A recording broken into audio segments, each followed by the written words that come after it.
Welcome to Impact Farming, where we introduce you to the people and ideas that will have a massive impact on your farming operation. Brought to you by Farm Marketer. Sit down, start the engine, and let's roll with today's show.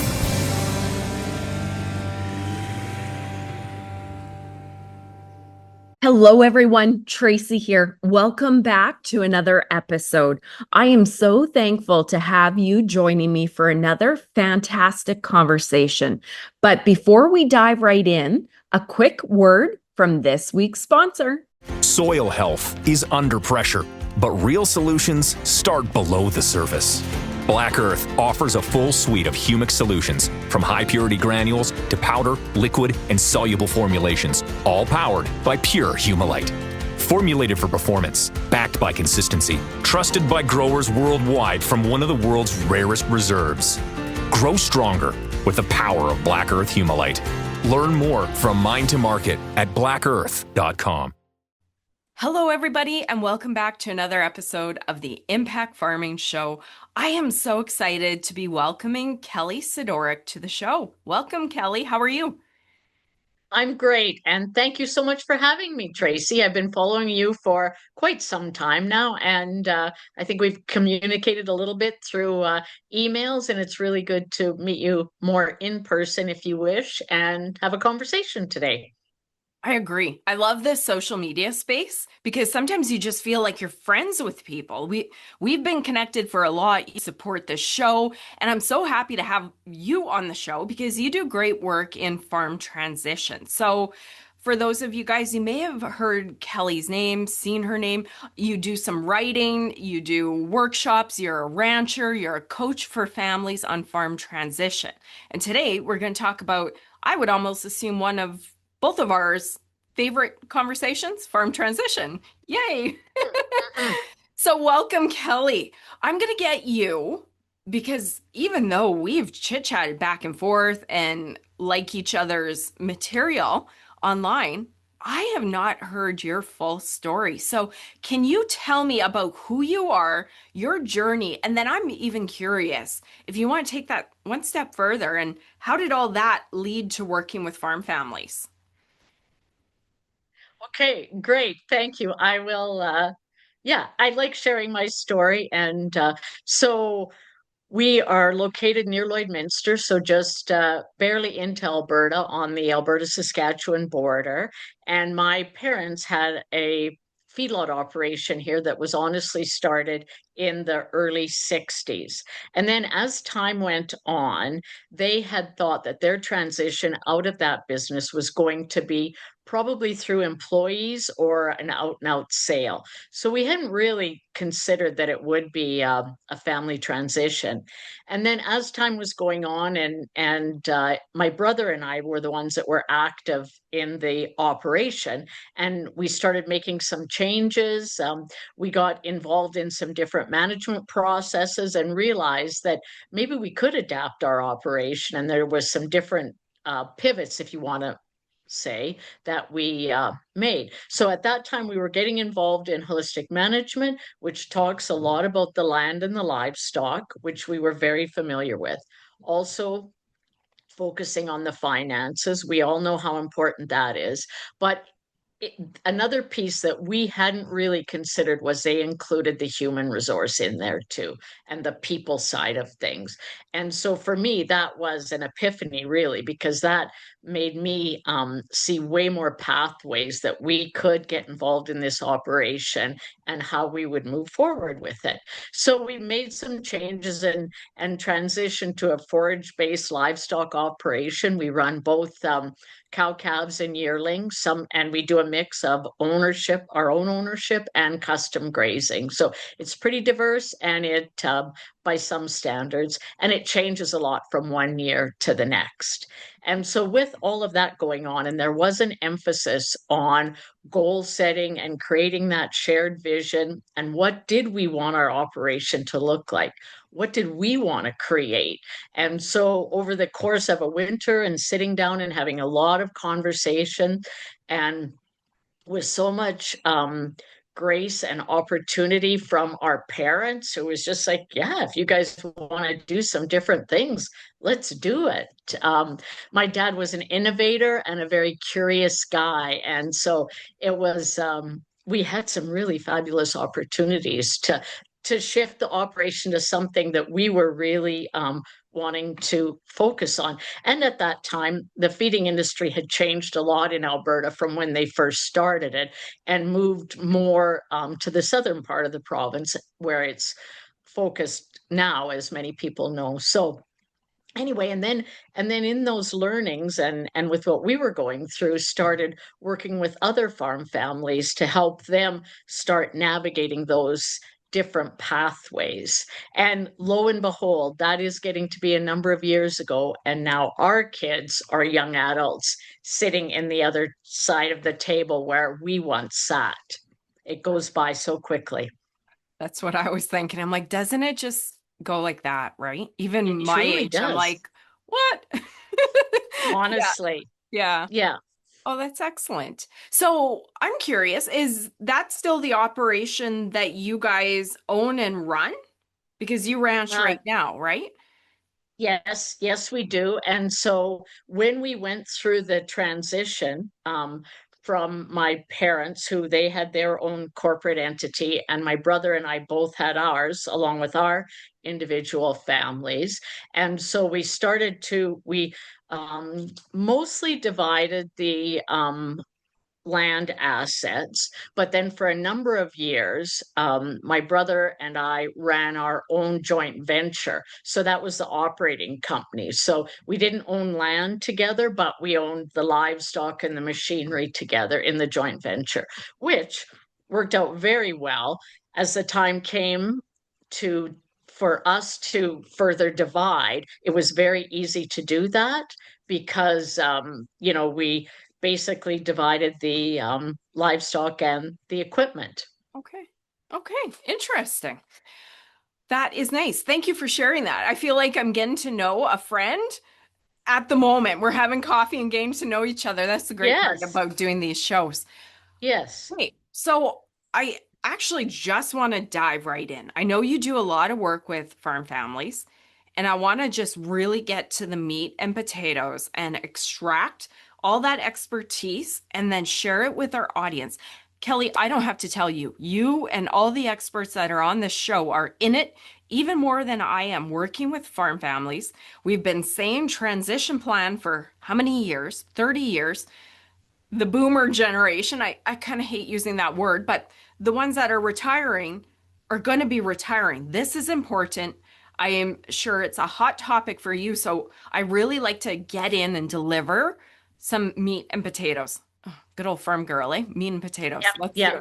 it. It, and as I was reflecting on this before, I thought, that so often, and I will have done it myself, and you've heard it a lot of times, just with those statistics and the number of the average age of farmers, and I think it's often framed that this big challenge that's coming in front of the agriculture industry in North America, probably even beyond that, but really, what if we thought of that as this big opportunity Mm. instead of a challenge? And I think if we can reframe the way we think about it, then it might make the process different. You know, Kelly, I like that. And I'm glad you said that. I find I struggle with that as a human and a business person. And let me expand on that because I think it's very, very relatable. When I do episodes, I'm always focused on the urgent, like the challenge, like the nitty gritty, because, well, I guess our brains have a negativity bias For sure, yes. and that's where we go. But you're so right. As soon as we frame it as an opportunity, and I'm trying to remind, I need to put a sticky note on my computer, opportunity, blessings, to be more positive because that changes the tone of the conversation. So I really appreciate you doing that because even me, you just saying that, I'm like, switch to opportunity and positive and let's get excited versus let's drag these people to the table, right? Oh, thank you Yes, for saying yes. that. I like it. One of the things, if I'm doing a PowerPoint presentation, I have a couple videos, and they're of passing the baton in relay races. So one of them is like an excellent, smooth, fantastic, doing a really good job of it. And the next one is just like the bloopers. And I always want to share that because I think the ones that have that absolutely seamless, no challenges, no problems, handing the baton one to the other are few and far between. And it does help people to realize, again, it's human nature that we think, whoa, I'm the only one having these challenges. But really, so many are. And I think when we realize, oh, yeah, everybody has some struggles going through this, this isn't easy stuff. In agriculture, we've become really great at producing, but some of the other softer skills, if you will, on the communication side and even the goal setting and that we're not really adept at that. And like so many other things, we can learn it for sure, but it takes practice. Funny enough, I call the soft skills hard skills. Flip it. Because I think the Truly. tactical, the like just doing in life and business and producing, that's the easy, air quote, simple stuff. The people stuff, I don't care how good you are of a communicator, that's like the magical stuff that takes a wizard hat sometimes, right? Peopling. Sometimes it does. Yeah. Yes. Yeah. Okay, so now that you've called me out on the opportunity, here's my first question for you, and we can flip it or you can address it how it is. What are the biggest roadblocks families face in transition planning? How can they move past them? I think that's legit. If you want to address the roadblock and present the opportunity, take it how you want it. For sure. And one of it, there's so many things, as you are well aware. The size and scope, and value of the operation certainly has become something that makes it more onerous, if you will. I think the other thing is just because we aren't used to sitting down necessarily and having those conversations about, what is really important to you, Tracy? What do you want your life to look like? And what do you value? So thinking we don't necessarily, those of us in the boomer generation, we haven't grown up being used to having those kind of conversations. Yeah, that makes sense. So when we sit down, okay, so one of the land value, the size of operations, fair and equal. I'm curious, maybe if you even want to talk about that now, or we could talk about it later, but that one's hot on my brain. Do you have thoughts on that? Do you want to share that? Well, I have some other thoughts that overlay that, I think, because it seems to me that we have a fairly traditional model of transition. So, an operation has been built up to whatever scope it is. And generally, it's in that box and it gets handed, that box, to one or two people in the next generation. And that's worked really well. But now I start to think, with the experiences and the intelligence and the different viewpoints, the tech skills, with the younger generation coming in, maybe it shouldn't be like that.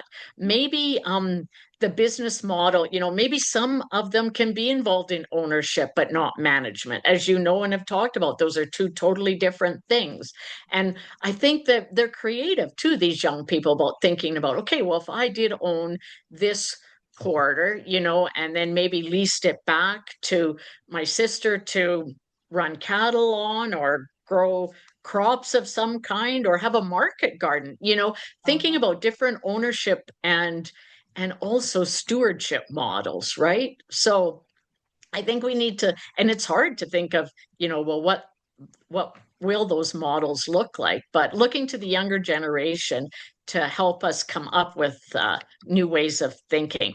For example, if one of the children wants to have a welding shop, for example, and I've remember hearing stories about this. Well, that doesn't take up very much of a 5,000 acre farm, right? And so thinking of ways that we can, so maybe it's not fair and equal in the money value, but what about the conversation in the access to land, access to some machinery use? I don't know. I'm almost starting to brainstorm with you actually as we have this conversation, but Well, I like that. And, I think those are the conversations we need to have. And another area, fair and equal seems to kind of be the big elephant and the make and break, right? If it was one kid, it'd be like, okay, do you want a farm? Sure, take over the farm. There you go. We set it up. As long as we have money to live, that would be easy. Now, fair and equal is a concern for parents. And yes. my concern also is that we don't so fair and equal it that it destroys every single family farm. And I'm going to be unpopular for saying that, but I love where you're coming in and the new way of thinking where what if it looks different? Like I'm saying, starting to talk about is, okay, you want to come back to the farm, but mom and dad are still in their career, but you want to come back, but the farm can't support you. How can you come back to the farm with income?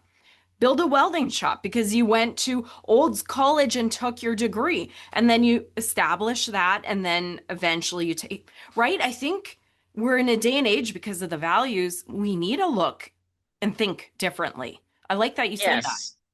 Yes. And maybe it is, like I say, entering in on an ownership level only. So as an investor then, and thinking of the family business three-circle Venn diagram where there's family, ownership, and business, like not everybody is in that center of all three circles. My mom still owns land, she's in the ownership, and she's definitely part of the family. She's not in the business side of it, and that's been a very helpful tool to help families get some clarity. And then even when it comes to having the conversations around the table, to be able to use that as a guide about who should be in what conversation. Are Mm, we talking about land ownership today? Yes. All right. Who's in that circle? mm. Not everybody necessarily. What about operations, day-to-day business? Okay, who's in that circle? Of course, family is everyone, but not if you have some other key employees that are also involved on other levels. Interesting. I'm kind of thinking in my head, permission to think differently is what we Mhm. need, right? Yes, yes. Because a big part of it in agriculture is land access. Yeah. So we're Yes. talking about Right. with traditional transition, how did you access it through owning and operating it as part of your family? But maybe it won't be that way anymore. When you think about the people who are coming to agriculture without the heritage or the legacy of land access, they've got to be pretty darn creative about how are they going to lease, how can they joint venture with somebody that has land. Mm, It also makes me think a little bit about the sharecropping model in New Zealand, and I'm not super familiar with it, but each of them, usually the senior generation has the land, and the share milker builds up equity in either the cows or equipment until such a time that they can build their way up and either take over or step out and do their own model. interesting. And Okay. I like it. often that's not family. Okay. Wow. Well, and that's a big one. I mean, we can go on a tangent here. Look at me, Kelly. I'm the one. Yes. But you look at that, there's a lot of farm families, a lot. I don't know how to quantify that don't have children or don't have children that want to farm. And sure, you could sell Yes. it. Or is there a non-family member that wants to come in and transition? That's becoming a conversation, right? Totally. And I've definitely worked with some families like that. And we went through very similar processes as we did with um people that are all totally related, but really sitting down and figuring out what was the purpose of the operation. What did they want it to look like?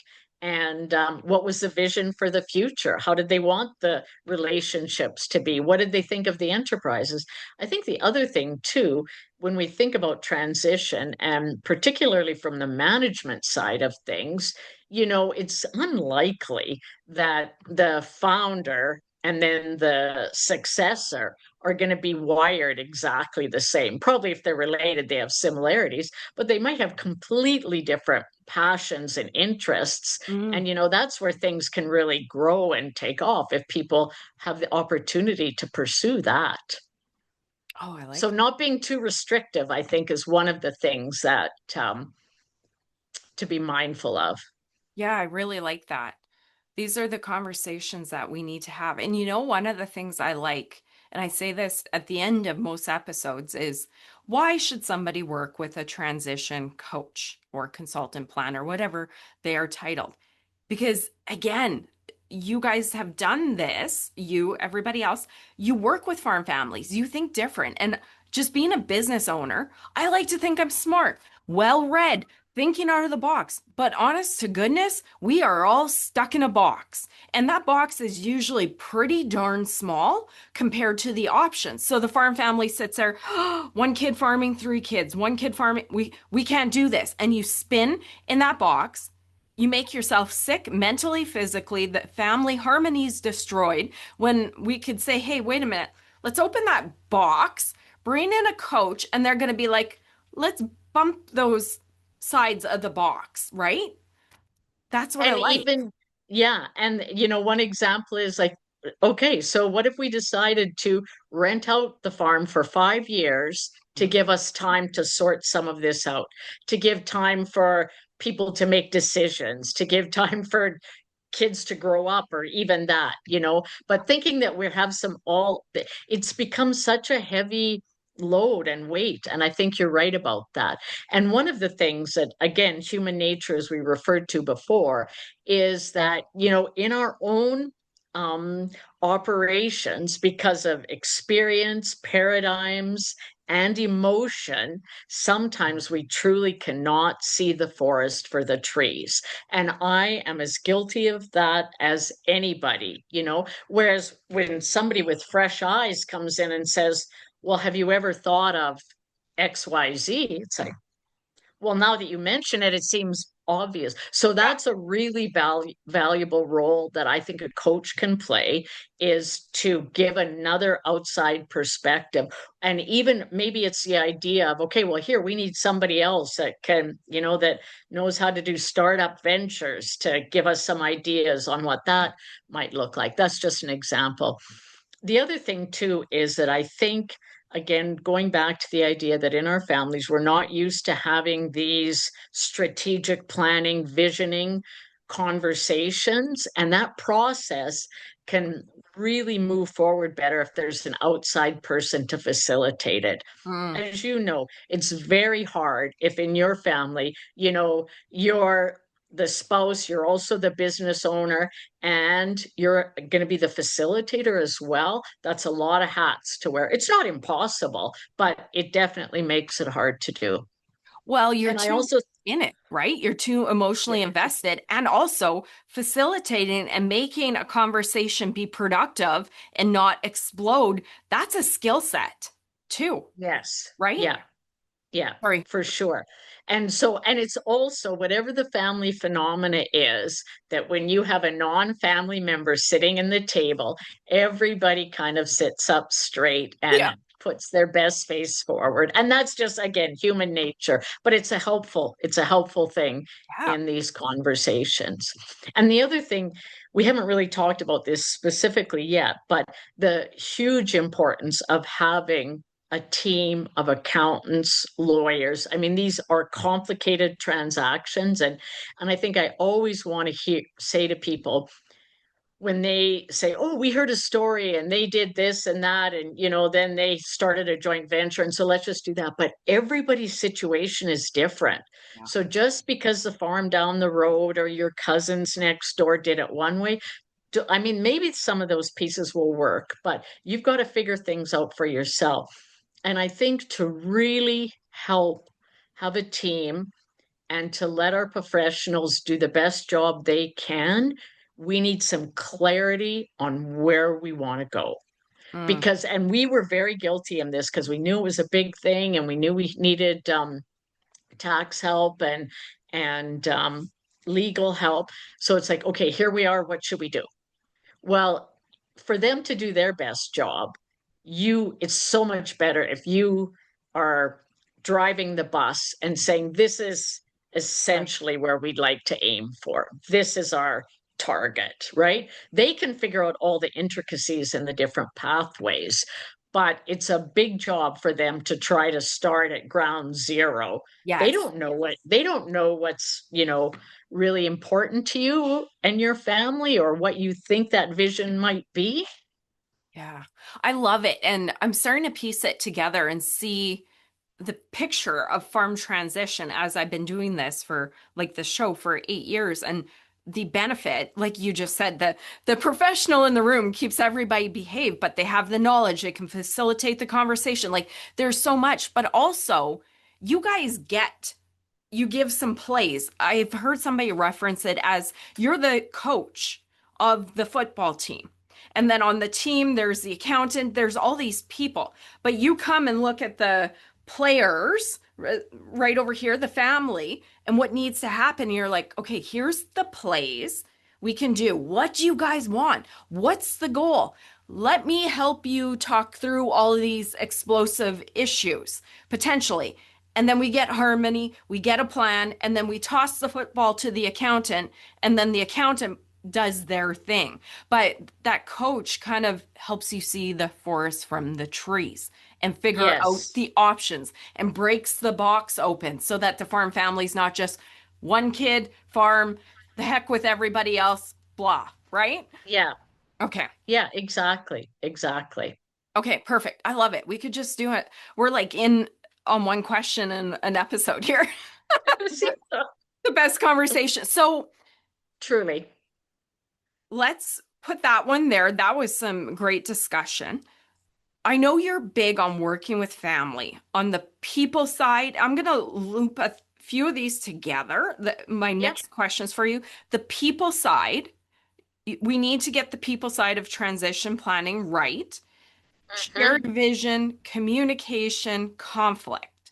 Those are my four that I want to talk about. So do you want to take that where you want to go?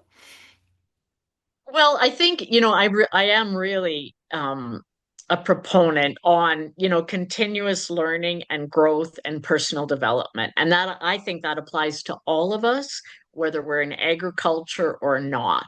And so if we have that premise of continuous improvement, then that can be a way that we can start this. And knowing, as a side note, this isn't going to happen overnight. It's not a one and done. It actually needs one way of looking at it is to start the process of going down the pathway. And it's going to take a few years for sure. There will be important pieces of it. And we've got to figure out where we are at in those pieces. If the level of communication isn't really the greatest, then that's going to need to be a priority to start moving through the conversations about what's really important to you and recognizing there's not necessarily a right or wrong way to do this, so that if it ends up a situation where two of the next generation don't actually want to work together, okay, great. Look at the conversation we had about that to increase awareness of where people are coming from. And when you talk about it takes good communication to build that shared vision. And I listened to different podcasts and that idea of, we're really not very good listeners. And you've heard the phrase about, there's a reason why we have two ears and one mouth. Yeah. And we are always listening to reply or respond. We aren't listening to understand the other person's perspective. And we don't instantly become good at that overnight either. That takes some time, where you get intentional about, okay, we're going to have a family meeting. And what we're really going to talk about, is our 5-year vision. So that starts out with like by 2030, what do I want my life to look like? And then how can that weave into the overall operation? And then if there is the pieces of conflict and trying to figure out how to navigate through those, that can often be helpful to have a mediator, a facilitator that can guide through those, and even recognizing at the beginning of the process, what do you think some of the challenges are going to be for your family coming together? There's going to be some for sure. But it really is amazing when just sitting down, for a day, doing some pre-work with questions about where people are really wanting to go and what they want to pursue, and having a guided conversation. It reminds me of one family that there was two sons, and it was the dad's dearest wish that they would be farming together, those two boys, where in reality one of them had already gone on a little ways away and started their own operation. And so just actually sitting down and going through the conversation about, yes, he still wanted to be involved. Yes, he could be an advisory role on some production decisions, but no, he was not going to be day to day out there, boots on the ground. And once we took some time to actually articulate that and share it with the parents, it was like, okay, you could just see it was sort of a sinking in and then a weight lifting, okay, because the dad had known, the signs were there pretty obviously, but just going through a process that allowed them to have that conversation. I could see I'm thinking of different farm families I know, like this communicating and shared vision and meetings they probably all happen informally, right? Like, well, we hope, Yes. Yeah. but this is being intentional. And the thought, I'm thinking of some farm families that I know trying to sit down and formally plan this, they might find it awkward, right? Because they don't do Yes. that. Yes. Probably just really pulling off the Band-Aid and saying, hey, let's sit down and actually talk about this. Because I want to know, because I'm saying maybe I'm successor. It's like, hey, this is my future and it's just floating and I've been here for 5-10 years. I don't want to just have a arm on the tire and you say one day and then we carry One on, day, right? one day this will all be yours. And Right. everybody's heard the stories, and I think another challenging piece of it is that really what we are going to be talking about is somebody's mortality. And that is hard and that does bring up emotions. But I often stress this conversation might be difficult when everybody's sitting around the table. Now try it when somebody's gone. Mm. And people who've been through this know exactly what I'm talking about. It is so much harder. So even if we can have the awkward conversations about, let's start trying to figure this out. We don't know how to do it. We'll talk to some other people, we'll engage some of the professionals we already work with, but also needing the commitment. It's really difficult if not everybody is on board to at least start working on it. Okay. I'm going to ask you this question, and I always come at these conversations from my perspective, my experience, as we can only do. Let me know what you think about this. And I probably ask every guest this. And maybe it's a little bit of a salesperson thing too, because I'm a salesperson, trained salesperson. And Yep. it's good strategy not to open a conversation that you don't know how to navigate or you don't have a plan. So I like to say, I like to voice this, and it might sound, I don't know. I'm just putting it out there because I could see farm founders saying, okay, I don't want to just sit my kids down and say, so what do you guys want? Because that would be nuts, right? I would think that would be nuts. You don't know the options. You don't, in my mind, I wouldn't open that up. I'll get to my point, Kelly. If I was a farm founder, I'd go straight to you and I'd say, I have 1 or 2 kids that are really keen. They want to farm. It looks like they can farm together. And then I have 2 kids that aren't. Kelly, let's you and I talk as farm founder and help me figure out how we can do this. And when I have a hot clue, then I'm going to bring it up to the family. And now flip it, because I could see just things exploding if you don't have a proper plan. But maybe I'm controlling. If you're the next generation and your parents don't want to talk and you don't even know how to bring it up and you don't know options, if I was someone that wanted to take over the farm, I would call you up and say, Kelly, here's the situation. Can you coach me on how to approach my farm founder parents, and what's fair? Is that okay, or am I just controlling? I'll name it. No, I think, and you're exactly right, Tracy. It can come from two different angles. And thinking about, whoever is wanting, and really, I mean, I think the biggest piece that the successors want is some clarity. And they Yeah. have every right to ask for that.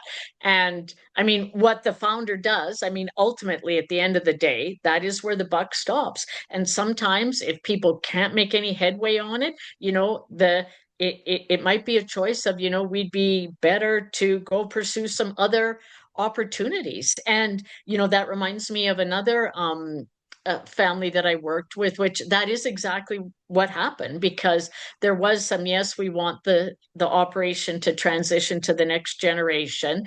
So let's start working on it. But essentially found that it wasn't really the time yet. And it wasn't going to be when we started getting into the more nitty gritty, how the successor had thought. So for them to put everything in a totally different direction to come home for this potential opportunity, it wasn't the right time for it. And but again, the way we found that out was just by having some conversations about, what was everybody's true vision and what did that look like. So when you say this, does that mean we can switch some production practices? Because there's one little hot potato right there. Like, oh yeah, come and do whatever you want. It's like, okay, well, then we're going to Right. switch. Enterprises might not be always the easiest.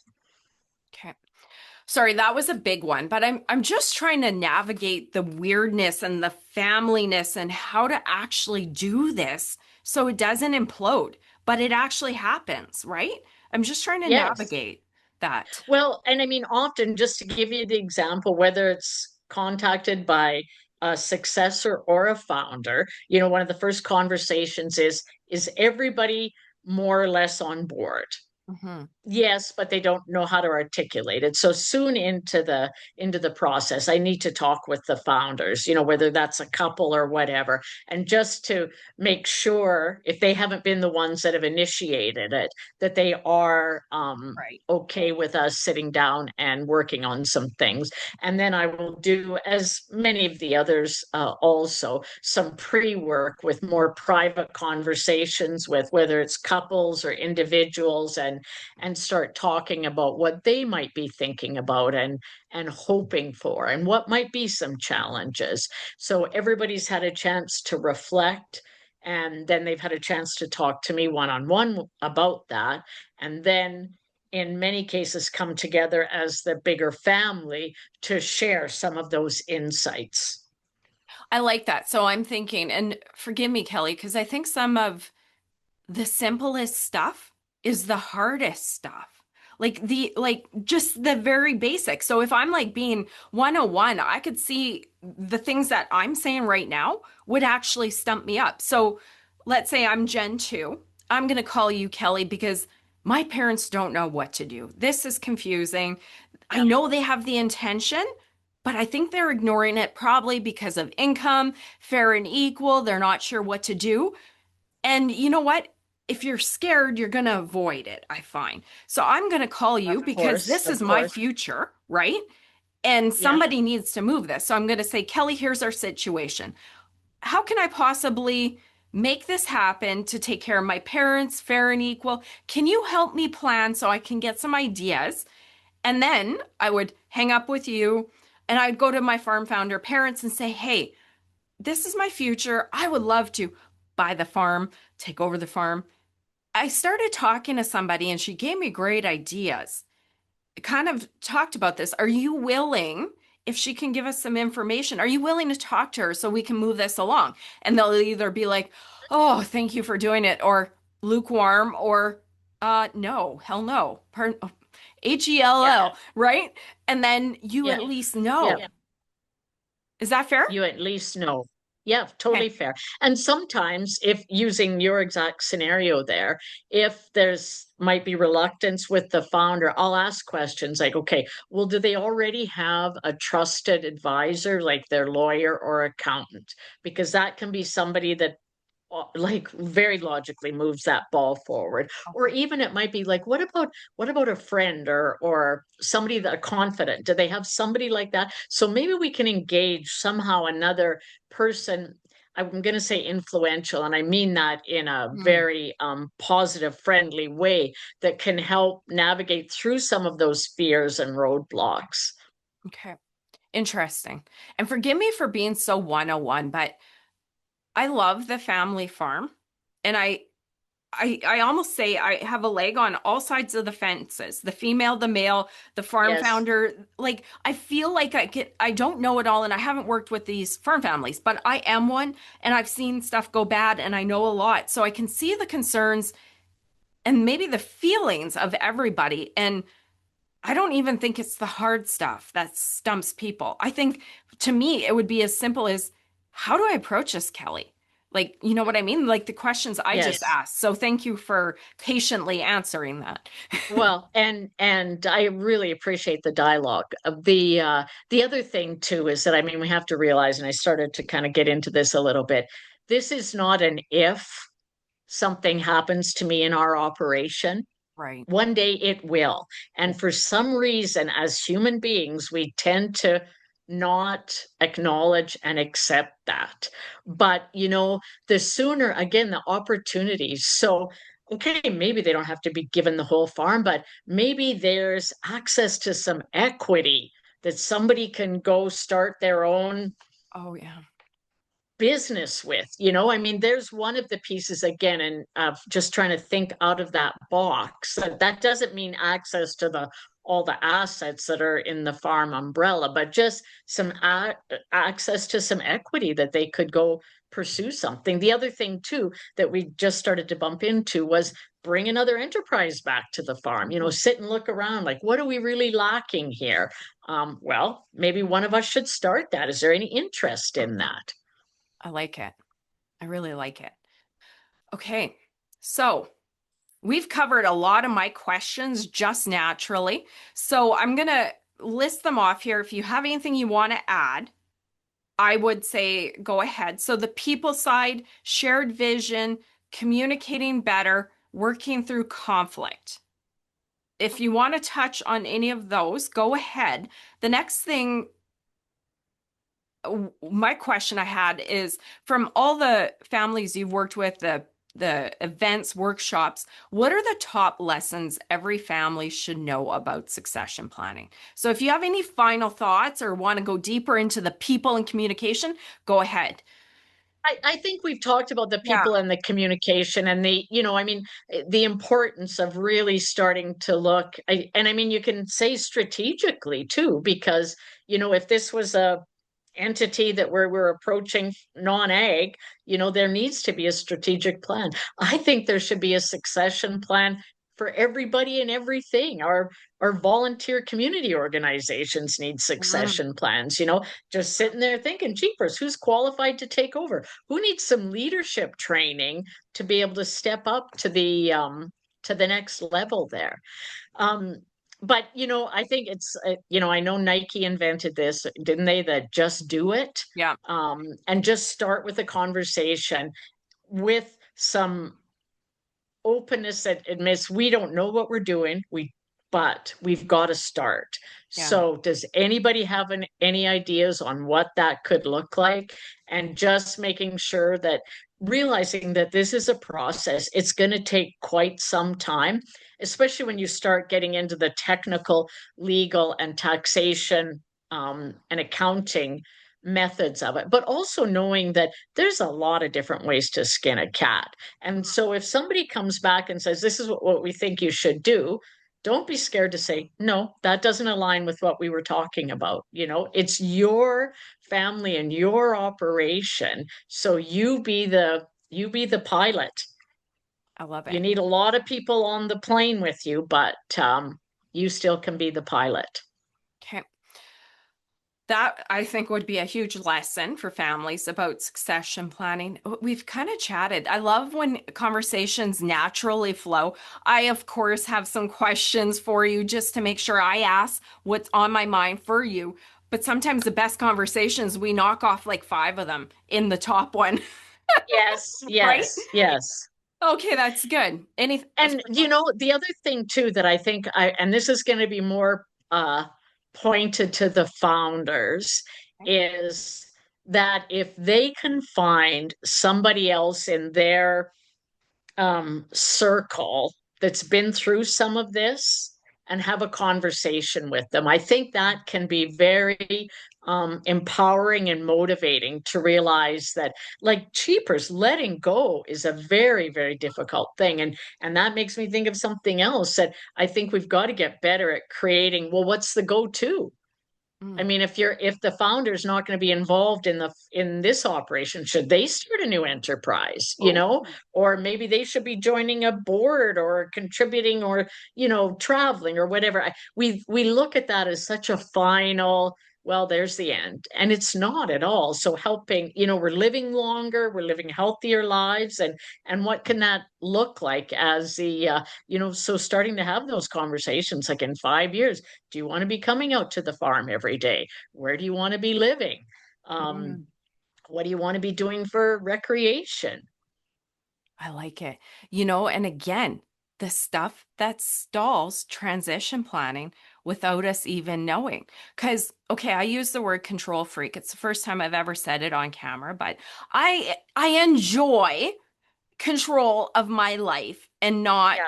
not being not just bouncing around. Let's put that nicely. I'm a Yeah. business owner and you have to have a certain amount of that to be successful. Yeah. So when I look at farm founders and all the ones I know, sure, there's very diligent ones that are like, this needs to continue on. They're great communicators. They bring them in. But then we look at different personalities that don't have that skill set, which is natural. And we have that fear because as a founder of our farm and of my media company, it is my identity. So then we're looking at destroying my identity. So if we don't help farm founder look at that new vision, I get scared. And we also never want to face leaving what we love doing because that's aging, because that's our identity, it's what we enjoy. So doesn't that naturally make farm founders stall? Is the way I Yes. see it, right? Yes, yes. And certainly as I've gotten older and even looking at things more from exactly that angle, like having cattle out grazing is something, I mean, I really, really love doing that. But then maybe it's got to look differently. Maybe I'm not doing it as such an integral part of the operation. Maybe there's a side gig on a place somewhere else that I can go do that. It doesn't have to be right in the midst of everything. Maybe you're the pasture checker or the rotator, Yes. but not the Yes. business manager, right? Yeah. Yeah. Yeah. Interesting. Again, I like and I appreciate the free flow of this conversation and going back and forth because I think this is some of the if we can address like the human elements, and I know all you coaches, you deal with that and you know that, but I just love saying some of these hard, awkward things out loud to give other Yes. people permission to say, oh, it's okay that I'm fearing talking about this with my family because I don't want to stop. Yeah, it's okay. But, Yeah. right? Yeah. Okay. Okay. So we've covered a lot here. We've covered first step, just do it. Some of the top lessons, we've covered a lot of that. Communication, clarity, conflict. Is there anything, and I think we've covered this as well, naturally, changes coming with ranch and farm transition? Anything that you see on the radar other than increasing costs of land, making it even harder? Any thoughts on that? Well, I think about that and that land access piece that I talked about earlier, and stewardship. How are we going to how are young people going to access land? And I think it's going to be different. I don't exactly know, but there's different models starting to be floated out there than the traditional, you own as much as you can, rent some more, and that's the way you run your operation. I like that you say that. Actually, I just heard somebody say in mainstream, a lot of people, because where we're at in evolution, the world, inflation, costs, a lot of young kids can't afford a house. So I'm just piecing this together. Now, if we go over to farming, it isn't any different. A lot of young people can't afford to buy that land. So what are the options? I like that you're saying that. Yeah, I think that, and even I asked myself that because I'm from the school of thought and the paradigm that, the more we own, the better. Mhm. But what if that isn't necessarily true? Ooh, yes. What? I mean, that's a whole other Whole other podcast? deep dive of something. But thinking of that, that because ownership and management and stewardship have always been quite closely connected, Yeah. and maybe they're going to become less so as time goes on. Right. Yeah. And this is a new conversation. You're right. When you're a farmer, it's buy land. They're not making any more. And Yes, I have great pride in owning the land. so do, yes, I we do really too. do. But Yes. there's a box, and isn't it? and I'm not saying you shouldn't, No. but I'd really love to hear. I hope you get some viewers and listeners that have some more comments and thoughts on this, because I think down the road it is going to change, and depending on what the enterprises look like, and oh gosh, even just technology, as you know, I mean, there's just so much. Even when I think, and we joke about that a little bit here, but like what if this whole place and these miles and miles of fence was virtual? It's like, well, that's impossible, but is it really? I mean, friends are doing a pretty good pilot with some virtual fencing. It's not totally without its challenges right yet, but technology is moving faster than we ever thought. I seen that. I seen that. I can't believe it. Okay, that's a good discussion. But Kelly, totally relevant because you and I are still in the land ownership era. But the person that's looking to come back to the farm, not saying it's not possible, but some of the math on land ownership isn't mathing. And if we're stuck in that bubble, we're already wrecking our chances of farming when maybe we need to be looking at it as, and farmers do, but instead of trying to buy it, you're picking up rented ground and that's your operation. And you do that alongside your parents to make it work. I don't know, right?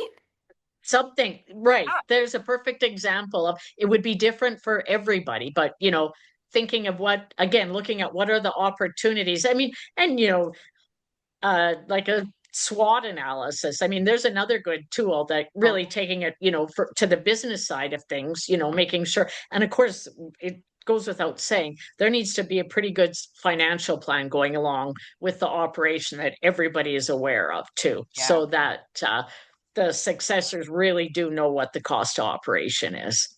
Yeah, I like that. That's huge, right? And some people keep Very that big. Yeah. tucked away because money's don't talk about it, Yeah. right? Yeah. Yeah. Oh, a lot of good stuff, Kelly. Wow, we could do an episode on every one of our little side conversations. It's beautiful. Totally. If you wanted to do a casual coffee on the last Friday of the month where we just talked about the hot topic, that'd be a fun thing to do. Ooh, You could have different people to do it with too. yes. Oh, I like that. I'm always looking for new ideas, new conversations, formats. So I really like that. We covered a lot of ground. I mean, we could literally do an episode on every one of those things I wanted to talk about. Is there anywhere that you want to go now? Success stories, how you work with family, any kind of thoughts as we work to wrap the episode up? I think that, I mean, you'll probably have my contact info in the show notes. So if anybody wants to reach out for a conversation or whatever, but I think, even though on one hand that I'm saying like just do it, but also give your self grace to know that this is going to take a while. Yeah. And whatever your first step is, maybe it is talking to the whole family at Thanksgiving.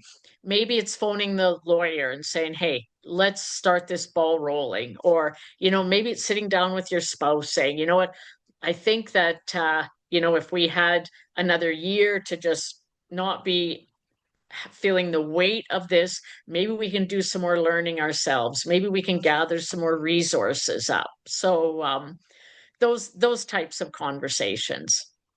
Okay, I love it.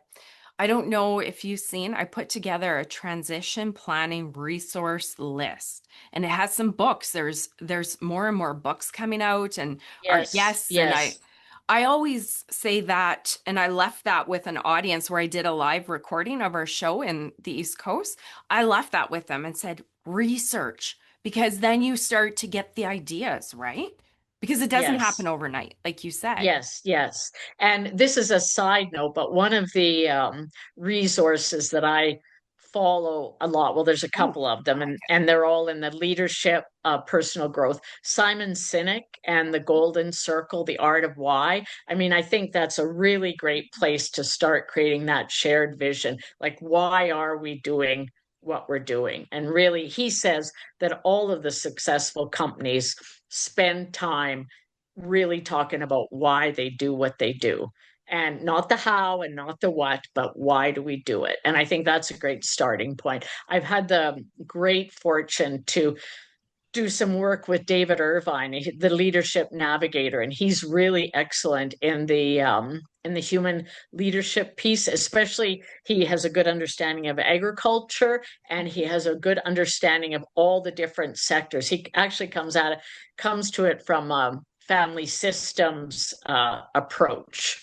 It was his earlier career. So those are just a couple that come to mind. And I mean, you've had lots. Elaine Fraze, of course, and her team are really doing a lot of excellent work too. Oh, I love it. Thank you for sharing that. I think the more we can share with farmers, the more tools, the better they can learn. Then they can, to me, learning's always been empowerment. If I don't know what to do, it's like, okay, podcast, video, book. Give me knowledge. Yep. I feel empowered. And then you can just, even if it's a baby step, at least you don't feel, for me, you don't feel like you're spinning and stuck energy. Even you might still be spinning, but at least you feel like you have control over the spin. I don't know. Yeah. That's how I feel. That's even another one. Stephen Covey, there's a great leadership resource, and his circle of control, influence, and concern. And I think so often, when the markets are wonky, when it's drought, we spin and spin out in the circle of concern. But let's just stop and think, okay, what do we actually have control over? That's where we need to focus our attention and energy. Oh, I love it. And it's no different for the succession journey. I love it. Kelly, we could talk for hours. This has been great. Yes, Yay. It has been. Thanks so much for having me, Tracy. You're so very welcome. Thank you for sharing. I just loved the free flow of our conversation. I'm hoping there's going to be a lot of gold nuggets from what you said with our audience. I love that we just kind of let the conversation go where it was, and just, it was beautiful. So thank you. You guys in the audience, if you enjoyed this, like it, share it, get it out there so other farmers can hear. And if you have any questions, you want to talk to Kelly, I'll put her information and those resources she mentioned in the show notes as well. So thank you, Kelly. Thank you, guys in the audience, guys and gals, and we'll see you next week. Bye-bye. You've been listening to Impact Farming. For more great episodes and articles designed to help you manage and grow your farming operation, head on over to farmmarketer.com. Don't forget to sign up while you're there. We will see you on the next episode.